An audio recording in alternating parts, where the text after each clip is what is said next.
Hello everyone, welcome to medico counsellor. Supreme court में re NEET के regarding जो भी नीट का पूरा केस था उसकी हियरिंग हुई। आप सभी ने उसका पूरा समरी आप सभी ने देखा होगा, हियरिंग भी आप सभी ने देखी होगी, मुझे मालूम है आप सभी ने देखी होगी। एक इम्पॉर्टेंट बात जो है पॉइंट अभी यहाँ पे सामने निकल के आया है। देखिए, सबसे पहला पॉइंट जो यहाँ पे समझ निकल के आया है कि अभी रीनीट के रिगार्डिंग कोई भी डिसीजन जो है वो यहाँ पे नहीं हुआ है। ये चीज़ सुप्रीम कोर्ट के जो जज हैं उन्होंने भी कहा है कि नीट का पेपर जो है वो वाइड स्प्रेड लीक है। अभी तक ऐसा कोई भी प्रूफ अभी तक सामने नहीं आया है। उन्होंने जितने भी लॉयर जो रीनीट के लिए आए हुए हैं कि आप रीनीट होना चाहिए, तो उन्होंने उनसे एक ईमेल में उन्होंने जवाब भी मांगा है कि आप हमें स्टेटमेंट में जवाब दीजिए, ईमेल स्टेटमेंट करके, कि क्यों रीनीट जो है वो यहाँ पे होना चाहिए। और जो हियरिंग है वो कंटिन्यू होगी, कल वापस हियरिंग जो है वो यहाँ पे कंटिन्यू की जाएगी।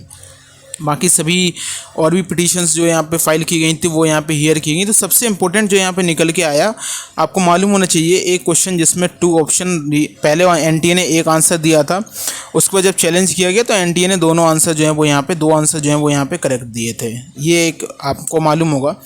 तो सीजीआई जो है हमारे चीफ जस्टिस ऑफ इंडिया वो इस बात से सहमत हैं कि आंसर जो है वो केवल और केवल एक ही सही जो है वो यहाँ पे होना चाहिए, जिसके रिगार्डिंग उन्होंने आईआईटी दिल्ली के जो डायरेक्टर हैं उनको भी यहाँ पे कहा है कि आप एक कमेटी बनाइए, सब्जेक्ट एक्सपर्ट की 3 मेंबर की कमेटी बनाइए, और कल तक आप हमें जवाब दीजिए कि इसमें से बेस्ट ऑप्शन कौन सा जो है वो यहाँ पे सही हो सकता है। तो अब ये चीज़ यहाँ पे है कि भाई जिनको 2 ऑप्शन जो यहाँ पे 2 ऑप्शन करेक्ट हो गए थे, तो जिनको प्लस मार्क्स मिले थे, प्लस मार्क्स हुए थे जिनके, तो अब उनका -5 जो है वो यहाँ पे होगा। तो कई बच्चों के जो है वो -5 होंगे।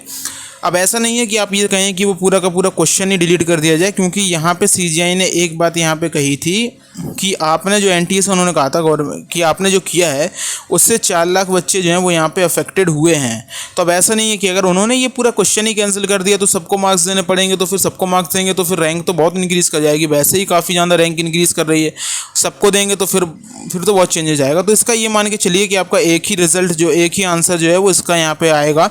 मोस्टली चांसेस इसी के एक ही आंसर जो है उसका फाइनल आएगा, और इसमें जो है कई सारे बच्चे जिनके दोनों ऑप्शन करेक्ट होने से जिनको +5 मार्क्स मिले थे और उनका वो -5 यहाँ पे हो जाएगा।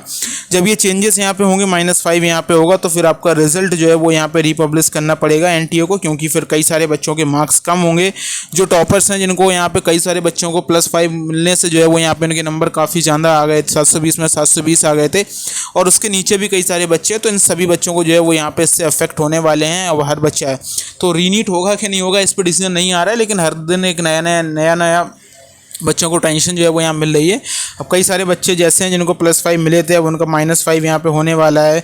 -5 होने के बाद उनकी फिर रैंक में चेंजेस आएंगे। कई सारे जो टाई ब्रेकिंग क्राइटेरिया हैं, उस टाई ब्रेकिंग क्राइटेरिया के बाद फिर आपका रिजल्ट जो है वो सारा का सारा रैंकिंग जो है वापस पब्लिश की जाएगी। तो अभी तक इतना ही है, कल वापस जो कंटिन्यू होगी हियरिंग, तो फिर हम आपको बताएंगे कि आगे चल के क्या होने वाला है। Thank you.